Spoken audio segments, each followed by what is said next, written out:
Playing the Radical Latino Show. Ladies and gentlemen, put your hands in the air for New York's very own. Latino is taking you to another level.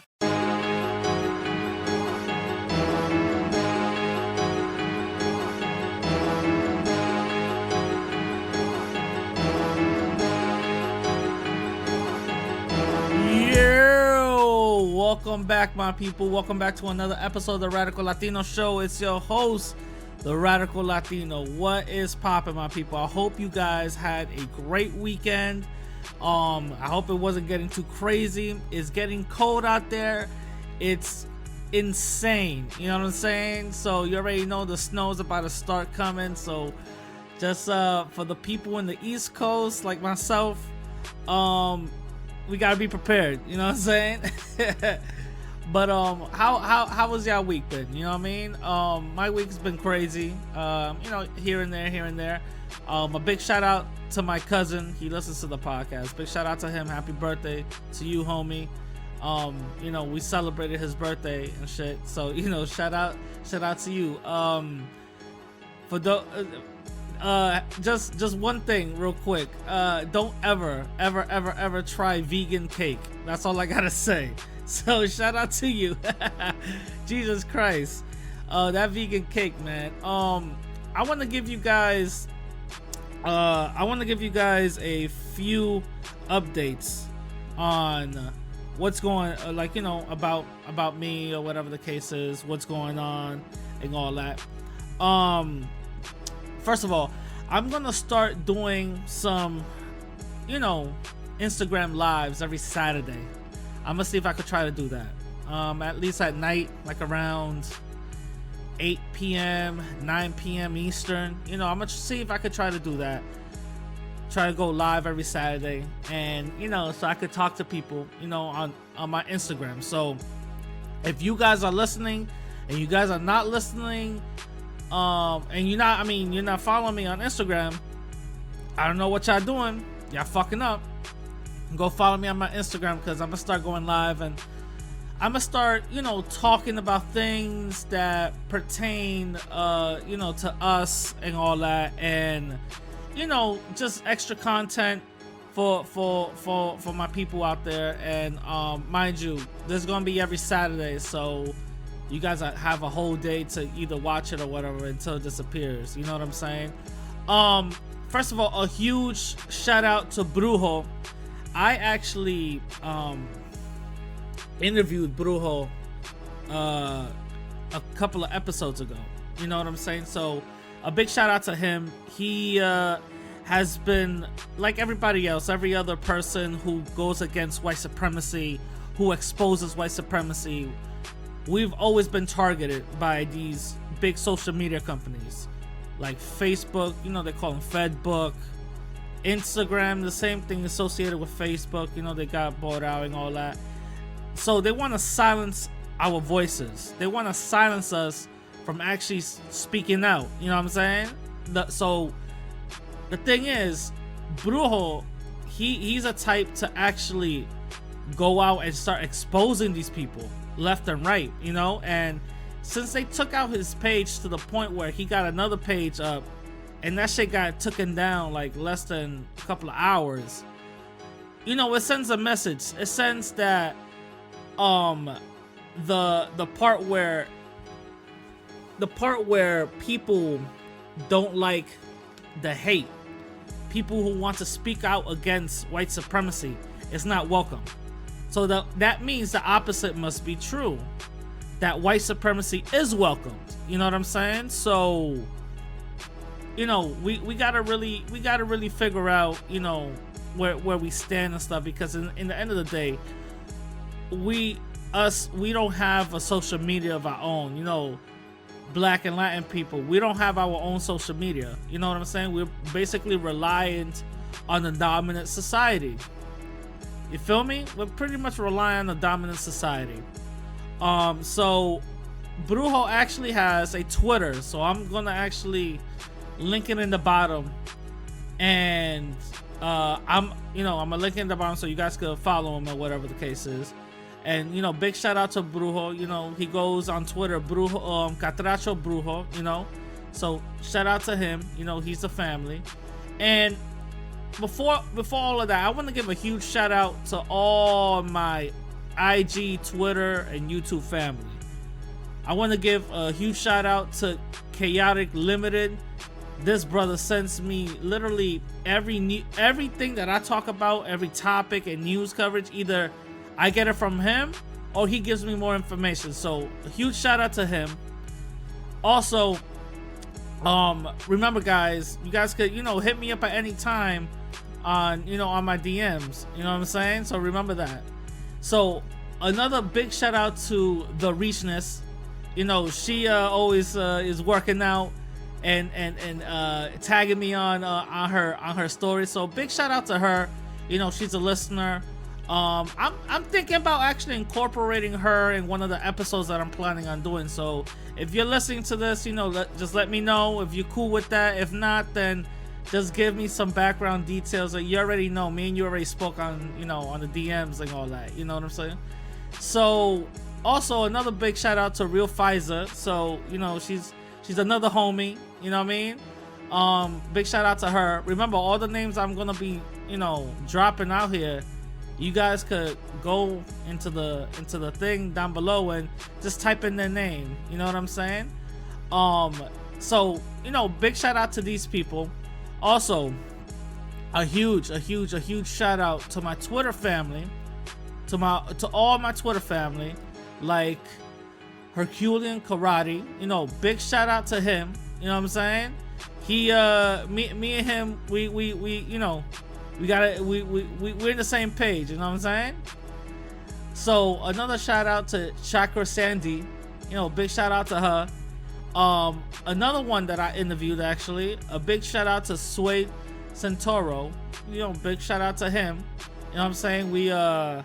I actually interviewed them, and he's supposed to be interviewing. I'm supposed to be interviewing him for the documentary that I'm doing. So, you know, hit me back up, bro. You know what I'm saying? So, huge shout out to my Twitter family. Also, for my YouTube family, dominicantvlanguage. Shout out to her. You know. Also, VivaBella by Xtina. Shout out to her. You know, you guys could go. Remember, just type in their names or copy and paste that shit. Another one, Truth Teacher 2007. Shout out to him. You know what I'm saying? Remember, you guys can go follow them. You know what I mean? And another shout out to Bharani Moon. You know what I mean? She's starting off putting up a lot of content, very interesting content. So, you know, so these are all the people that I interact with almost on a daily or every other day. You know, big shout out to these people. Also, before I forget, a huge shout out to Bird Martinez and all her family. You know, Bird gang. You know, she the homie. Shout out to Bird because she said that her daughter, you know, listens to me and I'm very informative. So that's a lot of pressure on me. You know what I'm saying? So shout out to you and your family. They can hit me up at any time if they want me to explain anything. You know, shout out, you know, to her and all that. They got wonderful content. They are individuals who actually are out here, you know, putting out information. Mind you, we have to start learning to not trust the mainstream media so much because they're there, unfortunately, they're there to throw in a certain narrative and a certain way on viewing certain things. We have to start looking into alternative medias. For example, me and all the people that I named, you know what I'm saying? Because a news coverage could say one thing, but other coverages could say something else, and people have connections to the streets and they could say something else and you just get all the information and you could weed out the bullshit. You know what I'm saying? So big shout out to all my people. Also, all the listeners, the new listeners, I just hit 2,500 downloads on my podcast. So big shout out to everybody, you know, from the United States to Mexico to South America, Dominican Republic. Big shout out to y'all. You know what I'm saying? Now again, a couple of updates on everything. I want to give some, first of all, I want to give some tech talk, right? Some tech talk. I'm a tech head myself. You feel what I'm saying? I'm much of a tech head myself. You know what I mean? So, the Apple unveiled a new MacBook Pro 16-inch. Now, this is the funny thing. When I was gonna get my computer, I was basically gonna say, should I replace my MacBook Pro, the one that I got, but it was like a 2012 model, or should I get a new MacBook Pro? The reason why I withheld getting a new MacBook Pro is because it has that ugly ass touch bar. I hate that shit. That touch bar on top, I hate that shit with the passion. On top of that, they make those laptops so hard to physically customize. Older laptops, other models, you could easily open it up, replace RAM whenever you want to, take the hard drive out, put a new one in, get the battery out, and all that other stuff. Apple has made it more difficult as years go on. Now, since 2015 to last year's models, Apple did something very sneaky. They started to solder in the RAMs, which means this is not gluing in. It's basically, have you guys, so I could put it in layman's terms, have you guys seen welding when people weld in steel together? That's basically what it is. They weld the RAM in. And why is RAM important? Depending on how many gigs you have of RAM is depending how many things you can have opened up in the same time if you're a real power user. You know what I'm saying? If you're just opening up your laptop to download certain things, watch YouTube videos, and check emails, don't worry about none of the shit that I'm talking about. You could survive with the 8 gigs of RAM that you got. But if people are doing video editing, researching, downloading other videos, and rendering files all at the same time, you're gonna need more than 8 gig. You need 16 or 32 gigs of RAM. You need all that multitasking RAM that you need. You know what I'm saying? Because the main reason why I even got the computer that I got is because I'm able to put in 4 sticks of RAM. That's the reason why I got 48 gigs of RAM on my computer. And I made sure when I bought this computer, it was maxed out with the latest graphics, 3 terabytes. The GPU itself needs to be, top notch. So I made sure of that. But the thing is, with the older MacBooks, they were Apple started to solder in, the RAM. Then they started to glue down all the batteries, and also it was making it harder for you to access the motherboard every generation, because they will do sneaky shit like invent a new screw and all this other bullshit. You know what I'm saying? So they were making it harder to the point where since 2015, Apple introduced this new mechanism for their MacBook Pros called the butterfly keyboards. A lot of people really don't know what it, that they have it. All the models from 2015 all the way to last year's models have the butterfly keyboard. Now, why is that an issue? The reason is that's an issue is because multiple things will happen. The whole keyboard will suddenly, for some reason, die out. That's one. The huge issue, it won't be responsive. Another issue, every keystroke that you would put will come out as, double or triple or not respond at all.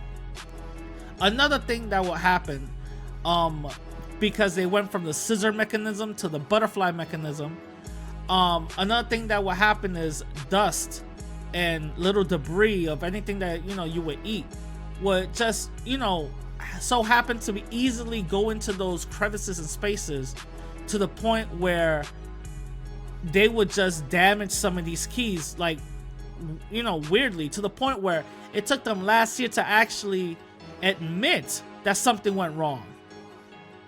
It took them last year to admit something went wrong. And the thing is that every MacBook Pro with the butterfly keyboard were on Apple's keyboard replacement program. Even the newer ones, right when they were released, they will automatically put in the keyboard replacement program. And this was last year when Apple, I believe it was last year, when Apple actually admitted that they this is a bad design and all this other stuff. So the thing is, the MacBook Pro, right, took away the butterfly keyboard and replaced it back with the old scissor mechanism. So far so good.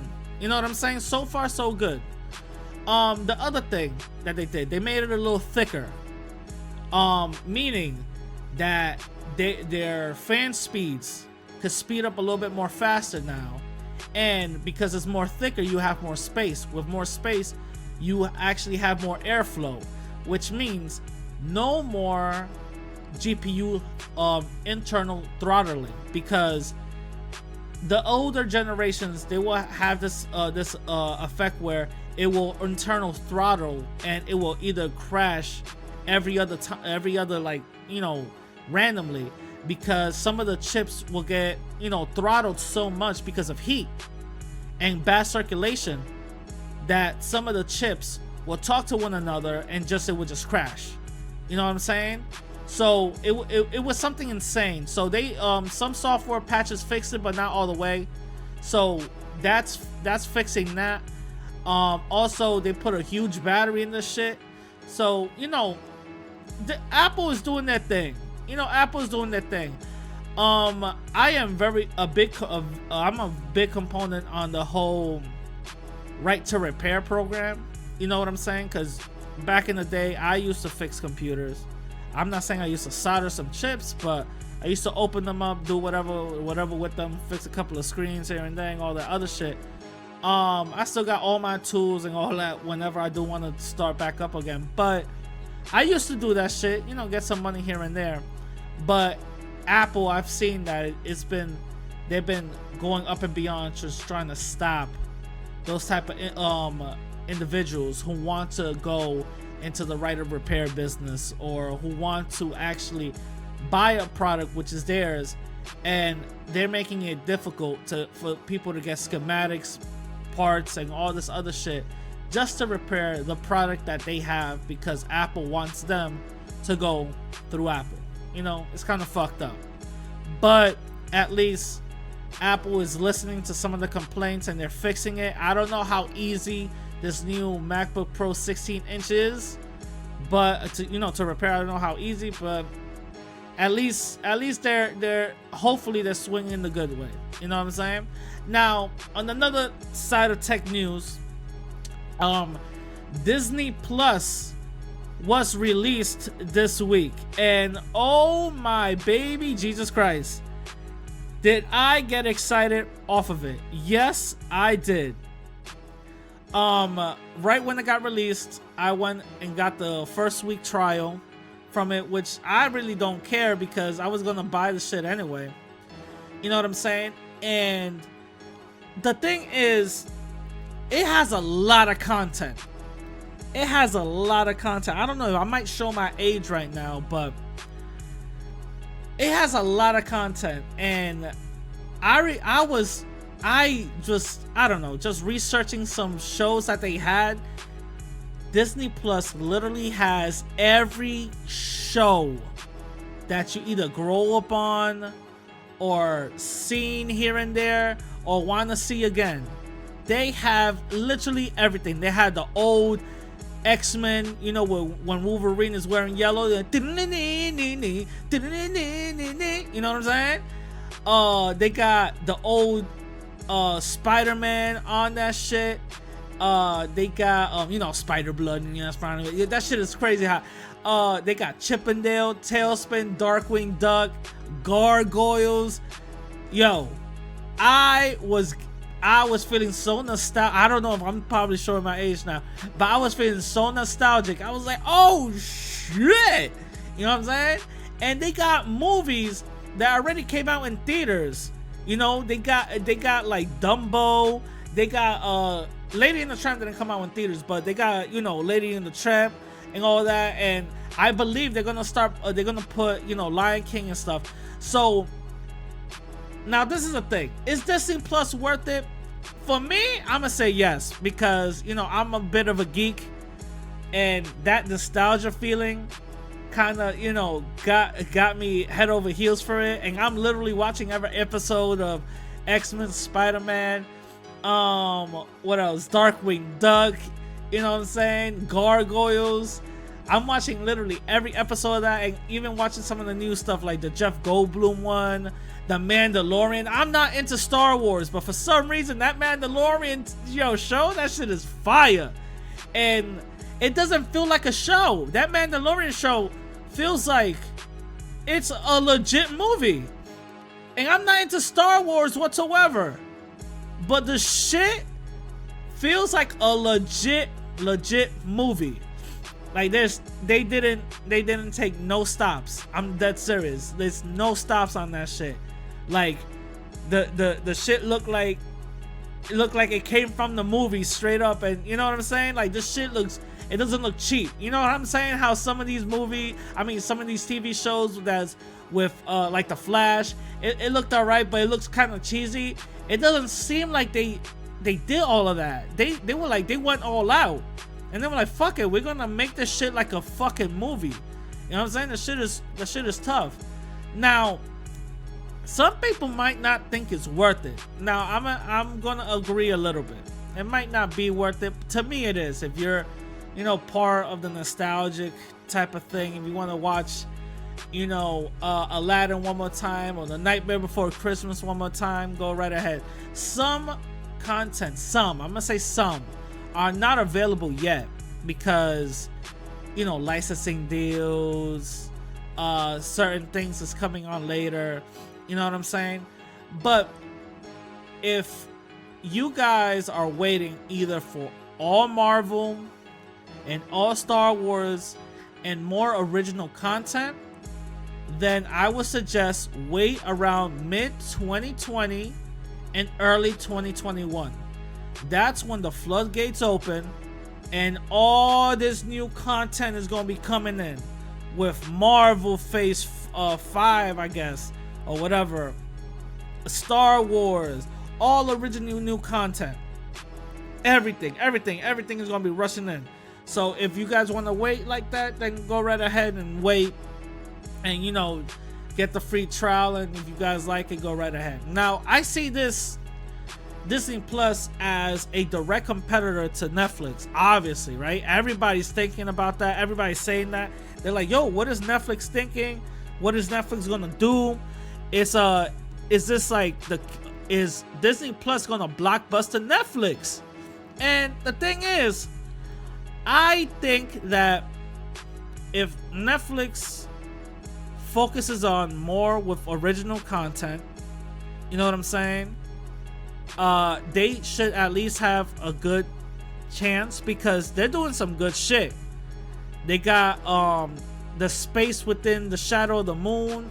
That was a movie. That shit was tough. They have The American Son. That shit was tough. I was writing that shit off. My shorty was like, nah, let's watch American Son. That shit was tough.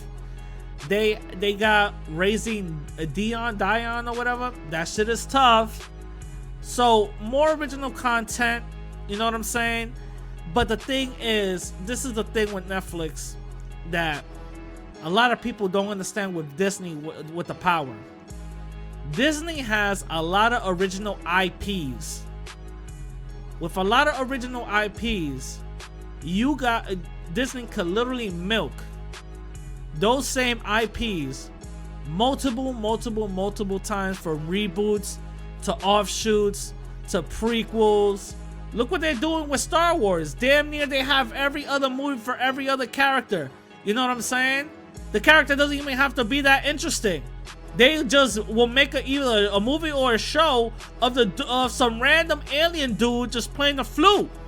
You know what I'm saying? So that's the thing with Disney. They have a massive stronghold with original IPs that they could literally do anything with. They could do anything with anything, you know. Netflix doesn't have that. Netflix doesn't have that. They either rely on other people making shit, or they're making their own, or whatever the case is, and whatever sticks. You know what I'm saying? Netflix needs an original IP. Like, look at Sony. Sony is failing. Sony is having rumors that Apple might buy out Sony movie studios, because Sony movie studios is being held up by Spider-Man. All their other movies and all the original shit is basura. That shit's trash. They're bleeding money. The only one, that's why they have a strong hold on Spider-Man, because that's the only cash cow that they got so far. You know what I'm saying? If Spider-Man's done right. But they have a strong hold on Spider-Man, and that's the only thing keeping them up afloat. So that's an example right there. Netflix doesn't have an original IP. And I believe if they did, they'll, you know, go on and, you know, and do some great shit. Now, is some of these original contents, original IPs, like Stranger Things and all that? Maybe. You could say that. But the thing is, with some original IPs, they don't have that it factor, that cult following.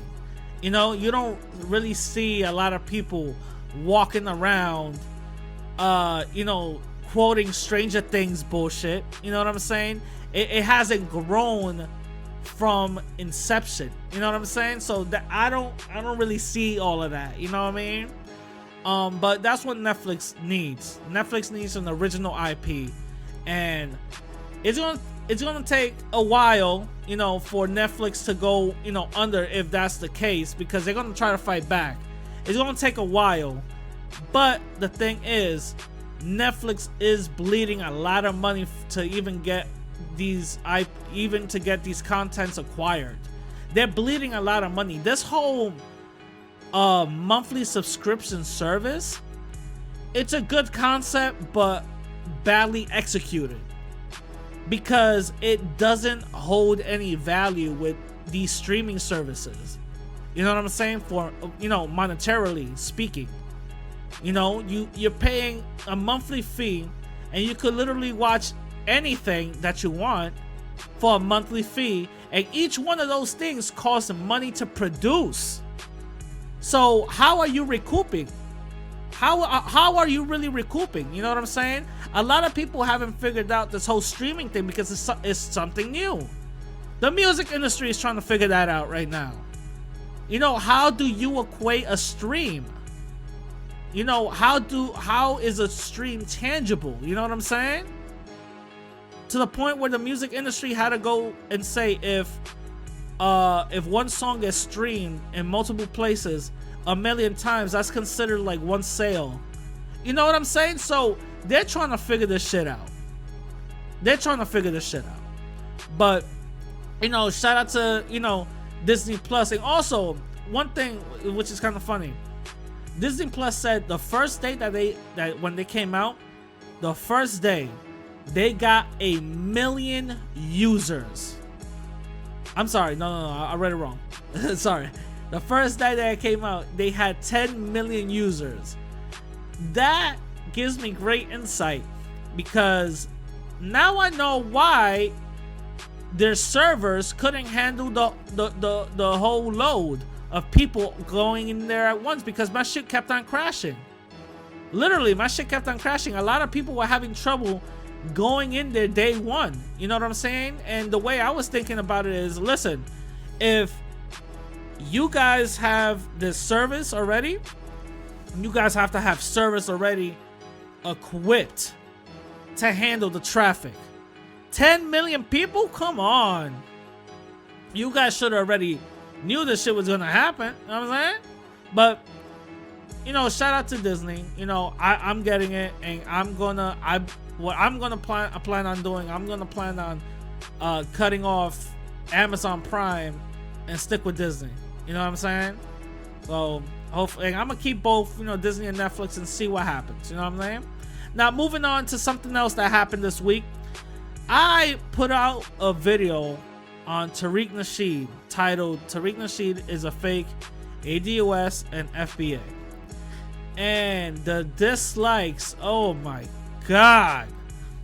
The dislikes, Jesus fucking Christ. It's like I fucking went at Jesus for you motherfuckers. Like, goddamn. I didn't even badmouth the dude. I didn't say anything racist. I didn't do shit. All I did was call out his bullshit. That's all I did. That's all I did. I just called out his bullshit. Some of the shit that doesn't make sense. And the comments, mind your business, go back to Mexico, you know, immigration this, I'm like, god damn, he has a lot of sheeps. Are y'all fucking kidding me? Are y'all really that serious? In the beginning of the video, I even said, if I'm wrong, please correct me. But this is just my opinion. Just like Tariq has his own opinions, this is my opinion. I'm calling out some of his bullshit. Because he's going through this whole foundational Black American shit. But yet, he has a history of going against black people who will call themselves American. Calling them all type of coons and clown them and shit. Come on, bro. Come on. That's wild hypocritical. And I'm just pointing that out. I'm like, listen, this doesn't make any sense because of this, and this. I still have huge respects for him, and I wish him all the best. But some of the shit doesn't make sense, and I got dogged out. Jesus Christ! It's like I went out in the field and shit and shot a puppy. Like, god damn. Shit, I was indoctrinated too. You know what I'm saying? I just saw a lot of. All I'm saying is, listen, what Nelly Fuller said, which was actually really interesting because he came out with something like this recently. He said, don't get drunk over personalities. And that's what a lot of you people are. You guys are being drunk, getting drunk over personalities. And that's something that's extremely dangerous. A motherfucker could literally just say, oh, this and this and this and that and that, and y'all would just fucking believe it without questioning the dude? Are you serious? What's part of being woke? Is being woke following somebody blindly, or is being woke actually knowing stuff and thinking for yourself that other people don't know, and opening that third eye, decalcify your pineal gland? You know what I'm saying? Like, which one is it? Which one is it? Because now I'm confused. Are y'all motherfuckers woke, or y'all just sheep? You know what I'm saying? Like, am I the only one thinking for myself?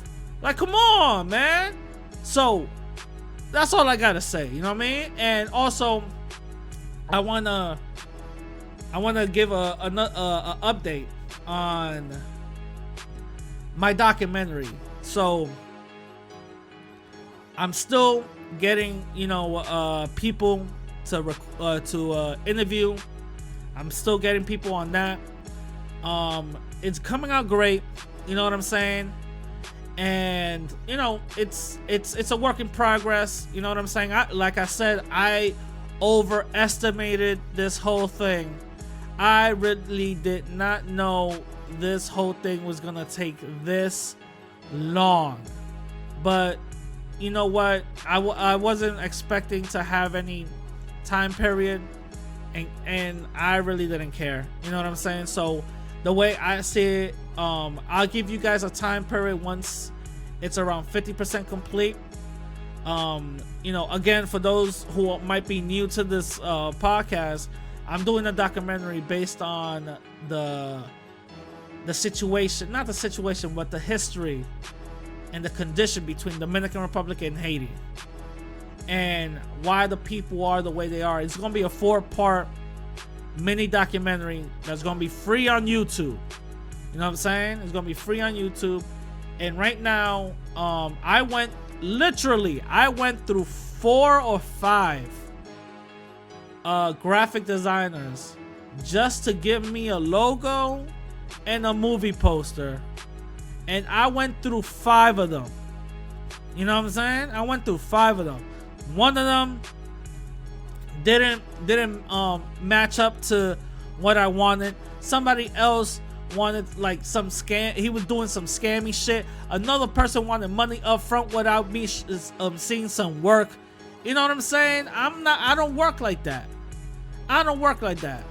One person almost got the job but never wrote back to the deadline that I put in. You know what I'm saying? Another person wrote back but never wrote back again. Like, y'all want to work? Like, what's going on? You know what I'm saying? So if anybody out there in the community who is good with graphic design, who could make me a logo and a digital movie poster, just holla at me. You know what I'm saying? Holla at me. Y'all get my email and all that. You know, hit me up on the DMs. I literally got my whole Twitter and Instagram blasted all over the place. You know, radical_Latino_ on Twitter and Instagram. They're both at the same name. I always say this shit. You know what I'm saying? So just hit me up and I'll definitely compensate y'all. You know what I'm saying? But mind you, I'm paying out of pocket for all for this shit. You know what I'm saying? Like come on, man. Like I want some good shit. I just need people to, be more consistent. You know what I'm saying? Now, moving on to our first topic, right? Damn, that's a long ass fucking update. You know what I'm saying? Now, moving on to our first topic, right? Mayor Bloomberg, right? Mayor Bloomberg. That fucking cocksucker. Mayor Bloomberg. He apologized for stop and frisk. Holy shit. I can't believe it. Now, why would that little dick bastard apologize for stop and frisk? Why in the world would he apologize for stop and motherfucking frisk? Now, he is actually, remember guys, he's been a mayor in New York City for 3 terms. Some of you guys are wondering, how in the fuck can you be a mayor 3 times? Yo, my man literally flip-flopped from being a Republican to be a Democrat and being independent. You know what I'm saying? He won 3 times. And as I always said again, white supremacy plays both sides. White supremacy is left and right. You know what I'm saying? There's no difference. The only difference is how they want to mistreat you. So what stop and frisk was something that Mayor Bloomberg, right, implemented in New York City. And what the ruling was that cops have the right to legally stop anybody and frisk them if they find it probable, if they have probable cause. Now, what will give a cop probable cause? It was up to the cop's discretion. It was up to the cop's discretion if they have probable cause or not.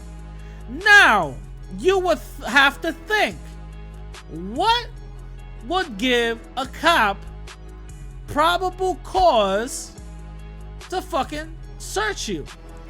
Well, my dear little listeners, I actually got the link down below. This is a Washington Post article that I got.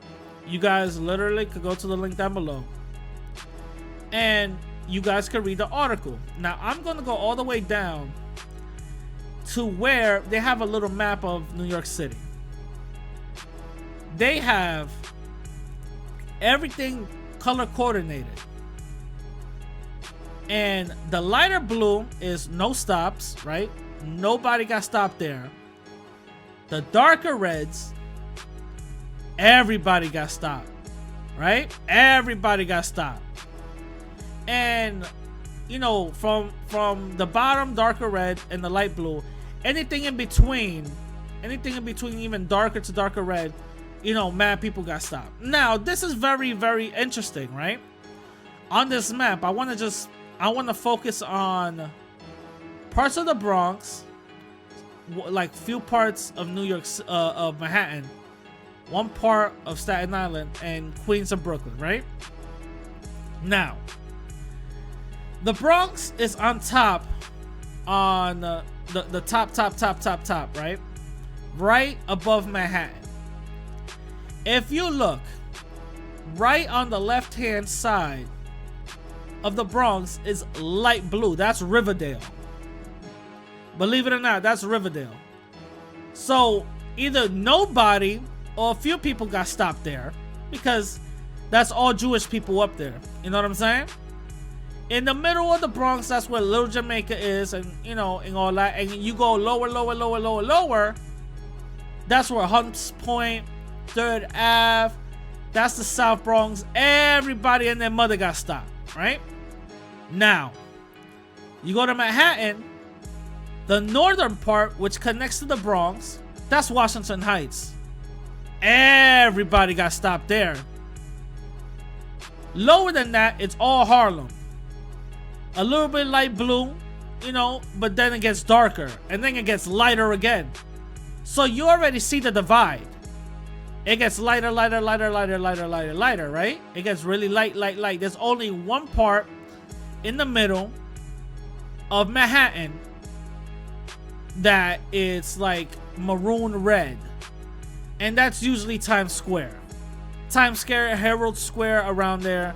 That's when almost everybody goes. That's where New Yorkers basically, like, when you're kids or whatever, they go to work or whatever the case is. So you could have some trouble around there or whatever the case is, but that's, you know, what it is. But look, from Upper Manhattan all the way down next to Central Park, it's all either maroon, red, light blue, or just maroon. That's Harlem and Spanish Harlem, people. That's all where we live, Black and Latin folks. You go down to Staten Island, the first thing you see, it's red. Then you see gray. Basically, I believe that's like no color. And then light blue. The first place on red is Staten Island. That's where all the Black and Latin people live. The same thing with Brooklyn and Queens. Brooklyn and Queens are all over the place. They're all over the place. Maroon and all that other crazy shit.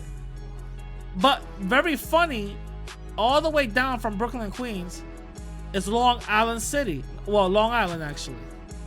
Long Island. And that's light blue. So, like, nobody got stopped there, right? Now, you go up from that map, and you see, it says NYPD stops by race. From 2004 to 2012, 52% of stops were black. 52%. 31% were Latinos. We're not that far off from 31%. Not that far off. Then only 10% were white. That means they really called out. They really had to, like, do something. 8% for some reason is other. I don't know what you would do to qualify other. I'm gonna say Asian, Middle Eastern, or something like that. But it even breaks it down all the way. You know what I'm saying? New York City demographics and stops by race.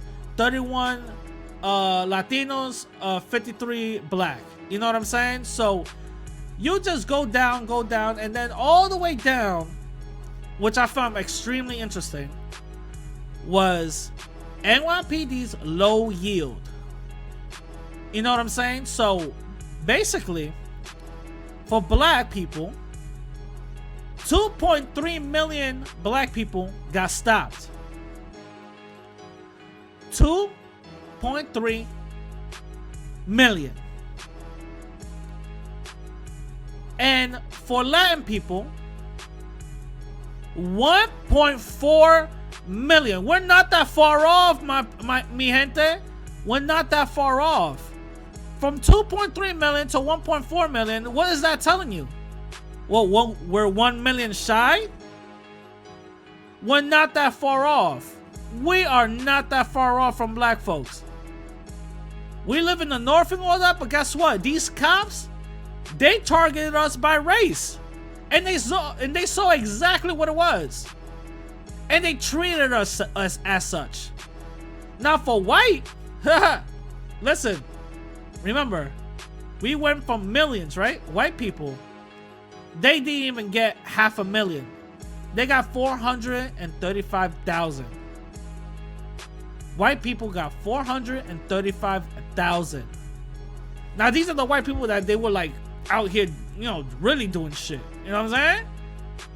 But that tells you something very interesting, right? That has to tell you something very interesting. Now, what does that tell you? Because remember when Stop and Frisk got introduced, Stop and Frisk got introduced as something good for the city. Something good for the community.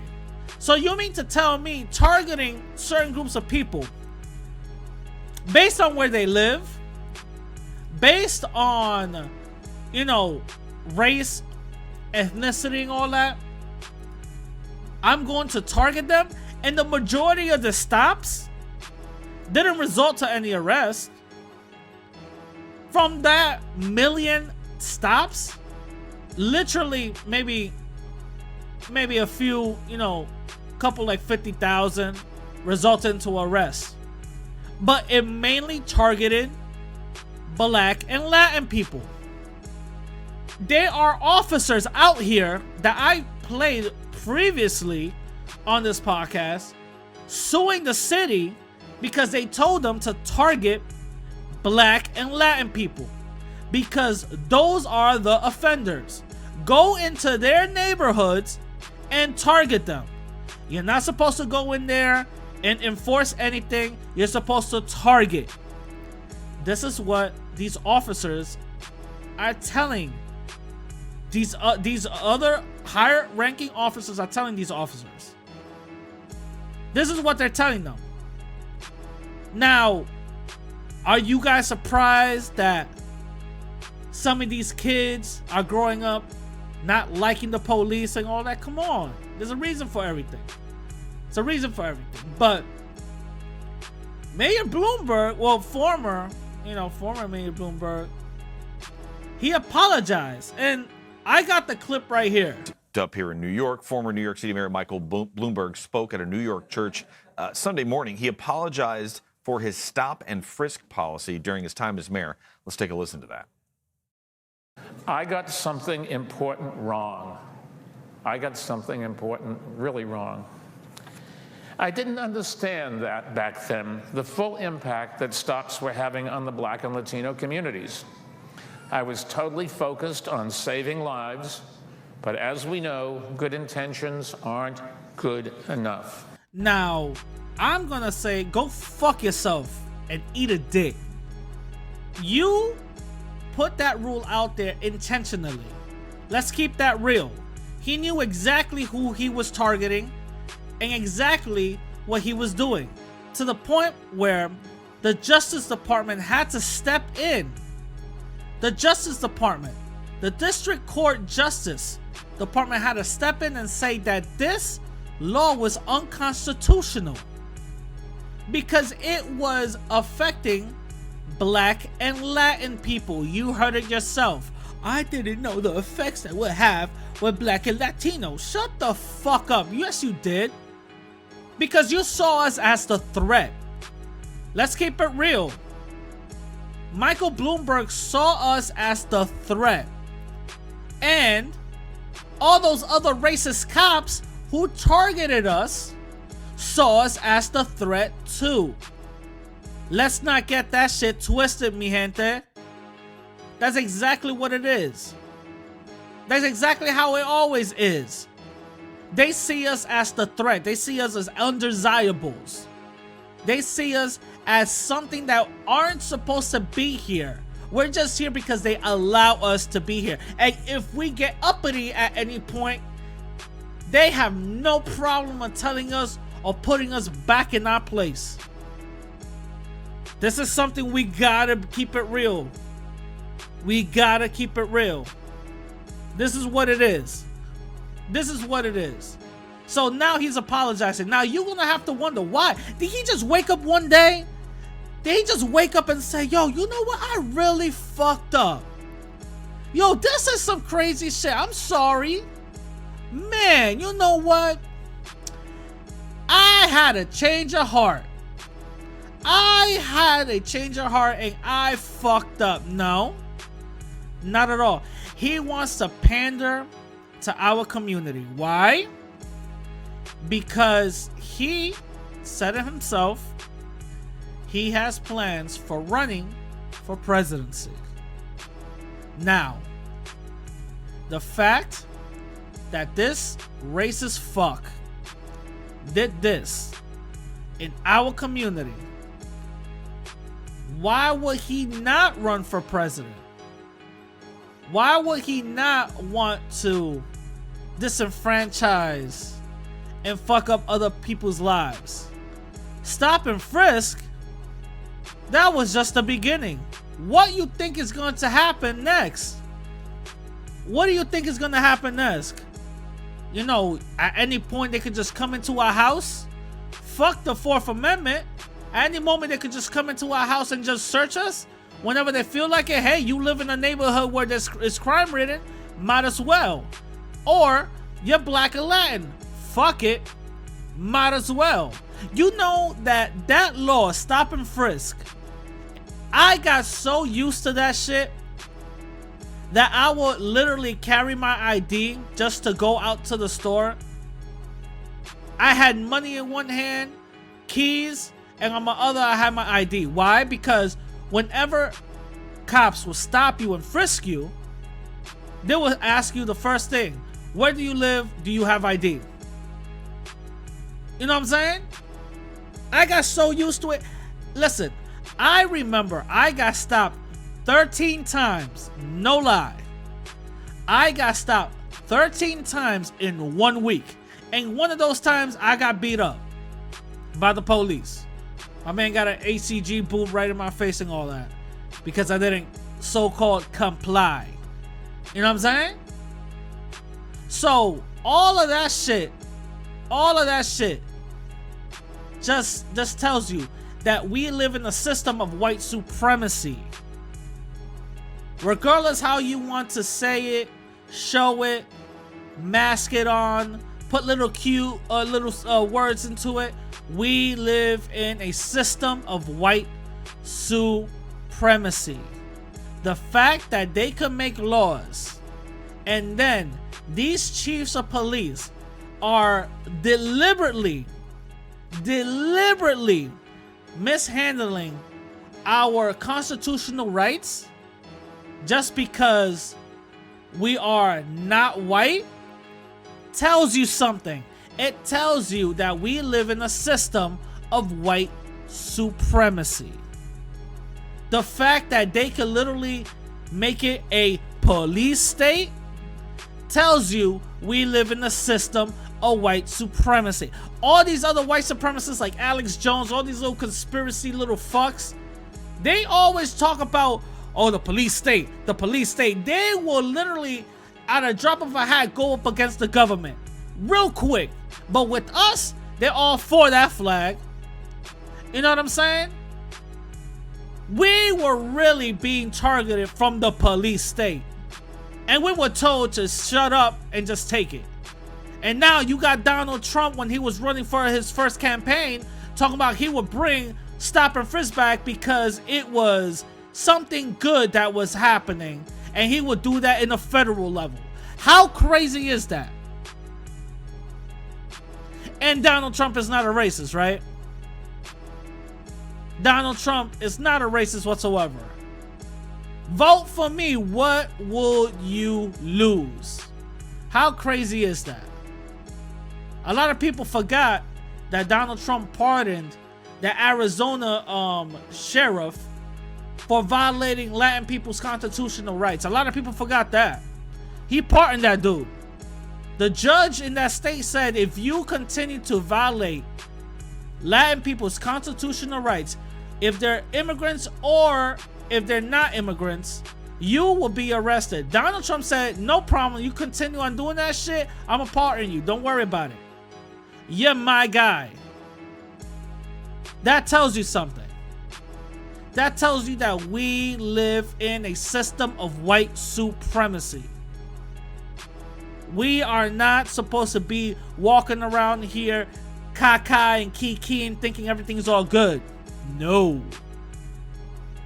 This should be a constant reminder in the system that we live in and how they view us. Regardless and how light our Latin people are, regardless what color our eyes are, white supremacists just see one thing, an other. You just so happen to be wearing our skin, but we know who you are. You got ethnicity written all over your face.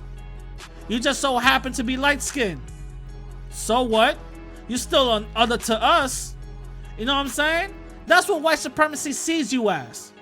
Because if you went to New York on those days, you'll see a bunch of light-skinned Latin people getting hemmed up by the police. Their skin color didn't help them out. They were in the same jail cells that same day. So all that other shit about Latin people, we should uproot our Spaniard heritage, suck a dick. No. No.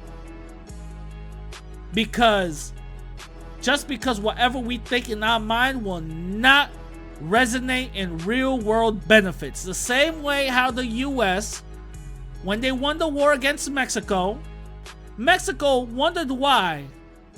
What would happen with our Mexican citizens on the other side once you draw that line and said, welcome to the US of A?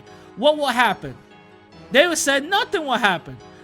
They just will be right there. The Mexican government said, we want our people protected. How would you do that? And they hatched up a very genius scheme. They said, if all Latin people from that side that's called United States right now are classified as white on the census, they will get benefits. Because on the census there was only two races, black and white. That's it. You guys could look this up. There was only two races, black and white. And the Mexico people, they said, all right, cool, we'll do that. But guess what? That never resulted into real world benefits. Mexicans still got lynched. Mexicans still got harassed during the border. Mexicans still got chemicals sprayed on them. You know what I'm saying? And the thing is, I shouldn't even say Mexicans. I should say Latin people, because to white supremacists, all Latin people are Mexican. Latin people got shitted on. There was signs out there that said no dogs, Negroes, or Mexicans allowed. During the sundown town laws, that was mostly up north, for those who don't know, they had these laws called the sundown laws in towns around the country, mostly in the north, that basically said, listen, if we find a black person here after sundown, we will lynch them. A lot of people fail to realize is whenever they didn't find a black person, they will settle for the first Latin person they see. A lot of people like to put that out. We were the second ones. They were like, oh shit, we can't get a Negro, we might as well get a fucking Spig. You know what I'm saying? We were just we just settle for less. Fuck it. One is good anyway. You know what I mean? That's what, when you see those stop and frisk numbers, we're not that far off. We're not that far off. 2 million point what? 2 million point one or something like that? To 1 million point 4? Come on, what? We're shy a million? Oh shit. Big whoop they do. The whole point is we still got targeted. You know what I'm saying? Like, fuck out of here with that shit. We gotta stop waking up, mi gente. We gotta stop waking up. You know what I mean? We really gotta start waking up. Now, to my next topic, which I'm going to actually just talk about briefly. You know what I'm saying? In California, there was a shooting that occurred, believe it or not, in one of the schools.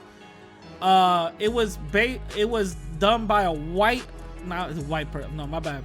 It was done by an Asian person.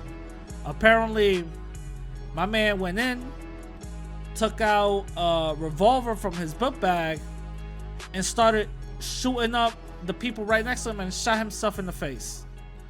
You know what I'm saying?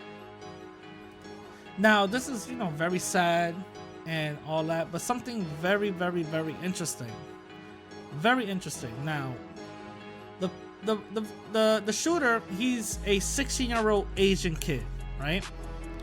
And the day that he shot was his birthday. Usually a lot of shooters like to commemorate their shootings on a day or whatever the case is.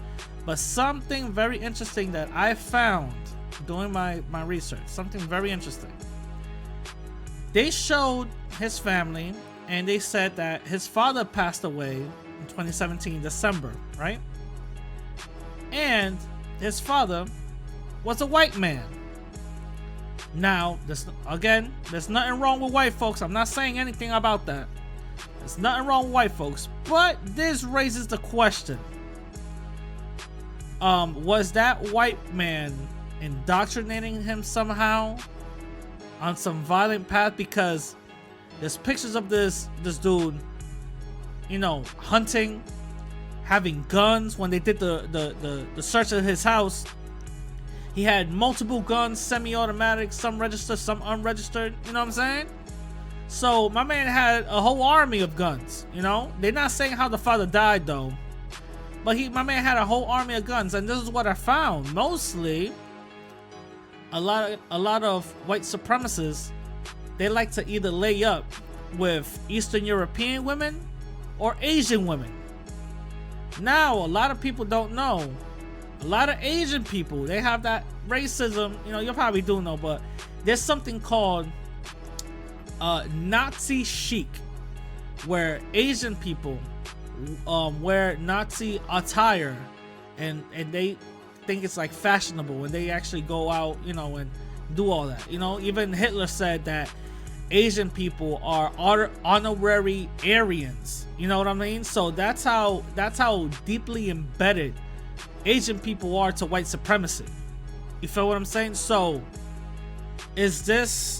am I saying that this white man maybe it's a white supremacist that indoctrinated this Asian kid? No, I'm not saying that. I'm not gonna go out in the limb, but it could be a possibility.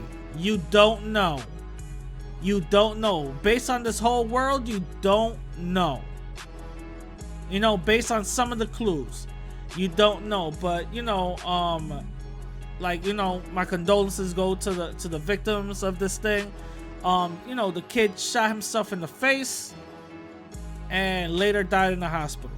You know what I'm saying? So he basically got whatever he got. You know what I'm saying?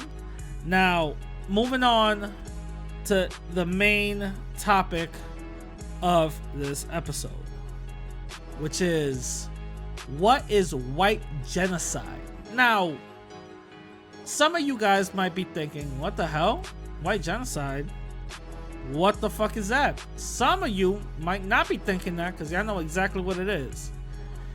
It's a myth, all right? It's a myth that white supremacy and white supremacists like to push out, that white people are being targeted. White people are being the victims of this so-called invasion. If you really look down what white genocide is, people like to put integration is white genocide. Now, that's something very interesting. Integration is white genocide. So what is white genocide? In a lot of words, basically, is the fear of race mixing. And in other words, if you peel back the layers a lot more, it's basically the fear of white genetic annihilation. The fear that white people, their race, will die out. Now, why would they fear some shit like that? Why would they fear about their race just dying off? You know what I'm saying? Why would they fear something like that? Now, a lot of deep-rooted mental things have to come about when somebody believes these certain, things, right? Now, Frances Cress Welsing, she wrote the ISIS papers, right? She basically broke this down, and she been talking about this shit for 40 years. White genetic survival. It basically boils down to white people wanting to be around white people, mating with white people, and having white kids, right? If the fear of a white woman and a black or Latin man were to be in a relationship and then have kids, that offspring is going to come out non-white, regardless. See, they don't mind the Asians so much because Asians, for the most part, they're very loyal to white people. They're very loyal to white supremacy. They will uphold white supremacy a lot more than their traditional values. You know what I'm saying? But Latin and black people, no. You can't race mix. Hell no. That's a big no-no. You know what I'm saying? That's a big no-no. Now, that fear of white genetic survival and being annihilated, by the lineage of putting black blood in that lineage is something horrific that these people cannot, even fathom. All right. Now, I got a couple of stats for you guys. For those who don't know, I put a link in the description down below that white people are actually dying off more than they're being born. Believe it or not. That's 100% true. This New York Times article says fewer births than deaths amongst whites in majority of US states. And you basically go down and you see a little graph where it says that more white people are dying off than they're being born. The births are going down and the deaths are going up. Now you're gonna have to think about what. So what? Okay, they're being born. Why is that something crazy? Because that's something that they always wanted to do with black people. Annihilate them. Make it be a negative birth rate, which white people are being a negative birth rate. This is Mother Nature talking right now. White people are a negative birth rate right now. That's what they wanted black people. And also Latin people too, believe it or not. They wanted Latin people to be a negative birth rate. But as you know, us black and Latin people, we're fertile as fuck. We are fertile as fuck. Let's keep it real. There's a couple of Latinas in the community listening to this shit right now. We all know that one Latino and that one black chick that literally could look at a guy and get pregnant. Come on, let's keep it real. We are fertile as fuck. Why, white folks, they have to either go fertility clinics, do all type of tests, test tube babies all up, get a turkey basting, all this other crazy wild shit, just to get pregnant. We get, Latina and black women, y'all get pregnant by just talking to a dude. You literally, like, the dude will like either nut in the floor, you step on it, you're pregnant. That's it. Bow. So, with us, we're fertile with shit. With white folks, not so much. Now, this is very alarming to white people. Why? Because once you start having a trend of negative birth rates and higher deaths, that means that you could mathematically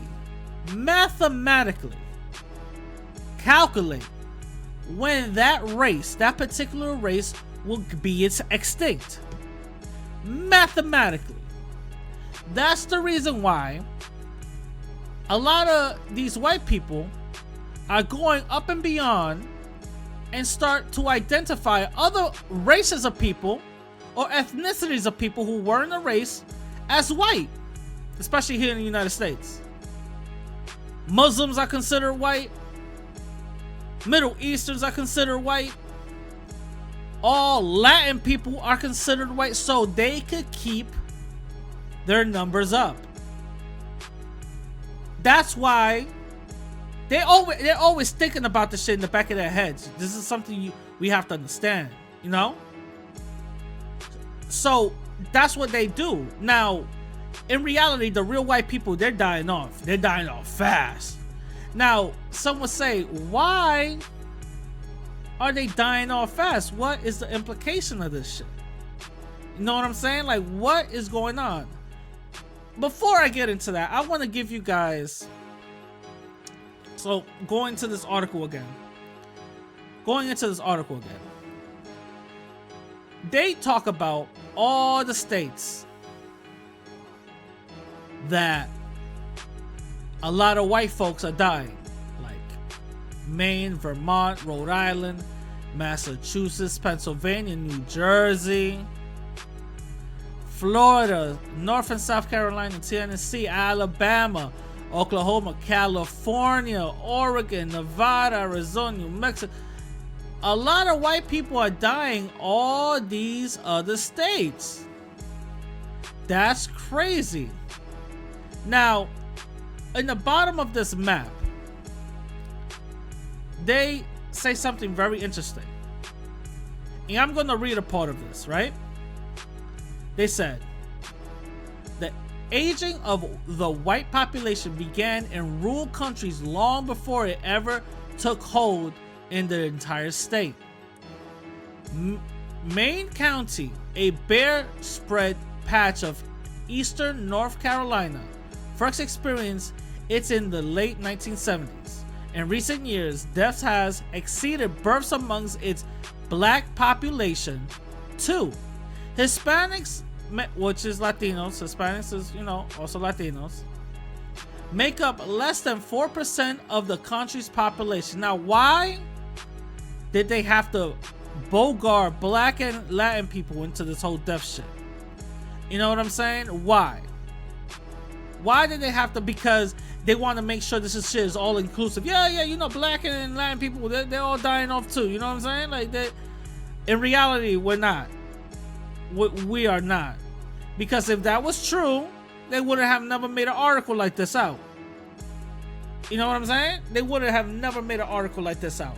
Now, a lot of interesting things, like Washington Post made a very interesting, very interesting, piece. And basically, they tried to figure out, why are white folks dying off. And I'm going to let you guys listen to a part of it. I'm going to cut it up. I'm not going to cut it up to fit my narrative whatsoever. Not at all. I'm going to cut it up so you guys could, understand it, because there's going to be a lot of other information that's not, relevant. So this is the piece right here. We begin with an alarming story about rising death rates among white adults in America. WSJ's special writer Betsy McKay joins us now to discuss. Thanks for being here, Betsy. Thanks for having me. As you point out in your piece, this trend is shocking for an economically advanced country like the United States. What is driving the uptick in deaths? Well, this is a really interesting study, and it follows on some work done about a year and a half ago by the same two economists at Princeton, which found that mortality was rising among middle-aged Americans. So then they set out to figure out a couple of things. One, how widespread was that problem? And secondly, what might be driving it? So what they found in their new paper is that mortality is rising, not just for middle-aged Americans, but for Americans between 25 and 64, believe is going on is that the types of jobs available to working class Americans have changed since the 70s. They're less stable, more minimum wage jobs, less opportunity for advancement. And at the same time, there are a lot of social trends, decline in marriage, more cohabitation, more children born out of wedlock, more social isolation, families aren't stable. Right, and so you touched on education and also the workforce. These deaths of despair, especially with the opioid crisis we've seen in America, they believe are leading more white adults to die younger. Is that correct? That's correct. And they do point out that these trends were underway before the opioid epidemic took off. I mean, opioids were really introduced in the 90s, and the epidemic has kind of taken off in the 2000s, whereas changes were starting to occur, before the mid-90s. But the opioid epidemic has definitely accelerated it. And then on top of that, you have alcohol-related liver diseases, and you have suicide. Suicide and opioids are often tied. It's hard to tell sometimes whether a drug overdose was intentional or accidental. Right. Well, it's also interesting because these studies always look at race. And here the researchers found that blacks and Hispanics face many of the same income struggles as the white working class, yet they've experienced a decline in mortality rates. So how do you make sense of that? Yeah, well, so that's the puzzle for everyone. What they say is that for whites, for working class whites, times were better earlier. So in other words, there was an expectation, more of an expectation of life improving. Whereas for blacks and Hispanics, they've been moving up, certainly, some parts of those populations, and there wasn't the they believe there just wasn't the expectation that with every generation you're going to live better than your parents. Wow. So basically, she's basically saying that white folks were basically adhered to white supremacy, and they were just like, hell, we're good. Now that white supremacy is, not kicking their ass, but everything else is, because they're doing it to themselves, they're like, yo, what the fuck? What is going on here? You know what I'm saying? So this is what it is. And look at the craziness that they got addicted to opioids. They got addicted to this shit. And look at the benefits that they're having. They're having all types of programs opened up for them, all type of institutions to help them out, and these motherfuckers are still dying. White people, what's going on? What happened? I thought you guys gotta pull yourselves up from your bootstraps and do what you gotta do. You know what I'm saying? But I'm not saying no harsh laws for opioid use. I'm not saying no harsh laws for people who actually are selling opioids and bringing them to jail for 25 to life. I'm not saying that. I'm not saying every night those opioid houses getting raided. How come they're not being treated the same way? You know what I'm saying? It's very, very, very interesting. It's very, very interesting. To me, especially. I find that shit very interesting. But the thing is, it's not only, these deaths that's being occurred by white folks by themselves, that is happening. Mother Nature's kicking their ass. Check this shit out. Well, a medical mystery is being investigated in Montgomery County. It's a lung infection that has been linked to water. Health reporter Stephanie Stahl says the illness is rare, but the number of patients is growing. The unlikely victims are white, thin, postmenopausal women who live in affluent neighborhoods around the main line. It's frightening, I think. It's a lung infection similar to tuberculosis that's caused by a bacteria found all over, in soil, the air, and mainly in water. This is in all of our water. We're all exposed to it every day when we take a shower. This is being researched very extensively right now. Mainline health pulmonologist Leah Landy does not want to cause unnecessary hysteria, emphasizing that the lung infection called non-tuberculous mycobacteria, or NTM, is very rare. She treats about 100 patients a year. Symptoms include a cough and fatigue. All of this white area, that's all infection and inflammation. A study from the American Thoracic Society and NIH in 2012 identified 7 significant clusters of NTM around the country, one being the greater Philadelphia metropolitan area, with significant clusters found in Montgomery County. At the end of the day, you're thinking, have you hurt yourself by drinking water? Karen McCarthy, who lives in nearby Westchester, was diagnosed with NTM in May. Now you have to live on antibiotics. Until next September or October. Wow, so Mother Nature's out there kicking their ass right now. That's insane. So, and you guys can find all the links and everything down below with all the YouTube videos and everything, so you guys could, you know, see what the hell I'm talking about. You know what I'm saying? See what the hell I'm talking about. But the thing is, Mother Nature's kicking their ass now, and they're like, yo, what the fuck is going on? What the fuck is going on? Now they don't know what to do. You know what I'm saying? They don't know what to do.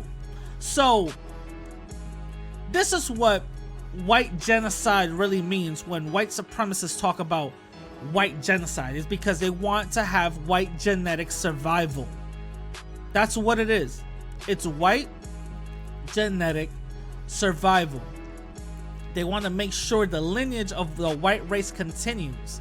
Now, a lot of people, like I just touched on a few minutes ago, I said that, you know, white people, when they get into panic mode, they start just claiming everybody's white, you know, honorary. You know, they become honorary white. And Hispanics, I'm sorry, Latinos, are becoming honorary white because we're not speaking out. There's a few of us that are fighting back, but most of us are not. You know, we're literally going to, either we get locked up in jail, or we go to the hospital, or a job interview, or anything like that. We don't check that box of race. We leave that shit there. And these people are trained to put white regardless how dark your skin is. Now, they do that so they can boost the white people's number. Now, like I said again, my people, go at the bottom. You'll see everything that I say. So there was this form. There's this form, right? That says, do white supremacists consider Hispanics, I'll say Latino, right? White. Do they consider them white? Now there's this there's a couple of people that, you know, wrote in, and there was this one lady, you know, that wrote in, and she, you know, she like knew the history of this shit. She says, not usually. Hispanic, well, I'll say Latino. Latinos, despite being Latino, still have native ancestry in them. And a pure Mexican, for example, looks like this, and they got a bunch of dark-skinned people.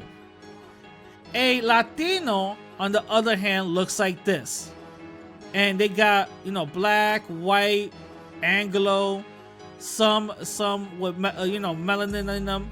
And she goes, even though these people look Caucasian, however, all of them don't look like this, and you can still tell by their eyes, chin, and accent, hair color, and, you know, the abnormal hair color, whatever the case is, like that blonde lady up there, how they act, walk, their taste, etc.